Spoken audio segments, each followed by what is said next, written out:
Chronic one-sided low back tension can be multifactorial, but I often look at the ability for the pelvis to hike and drop on both sides. Remember, tension is a pulling force, and your first instinct might be to want to stretch that irritable side when it could already be hanging out constantly in a lengthened position. First test, we're going to place our hands on the outside of our thighs and see how far we can get the fingertips down the outside of our knee. For the second test, place your hands on your hips and shift the pelvis out laterally to one side.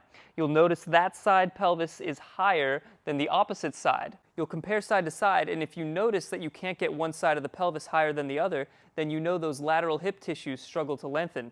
The muscles that have to lengthen in the frontal and sagittal plane to allow the pelvis to hike are the glute med and min, as well as the superior fibers of the glute max. The muscles that have to lengthen in order for the pelvis to drop are the QL, internal oblique, and the lats on the same side. Some targeted flexibility exercises can create the space for the pelvis to effectively drop and hike depending on where you felt the tension in the previous two tests. Now, it's not always a flexibility issue. Sometimes it could be as simple as the lateral trunk and hip tissues haven't experienced being loaded in different planes of motion and need to build capacity there. It can even be excellent exposure to allow a little bit of compensation in any core or open kinetic chain exercises to guide the pelvis through a full hike and drop.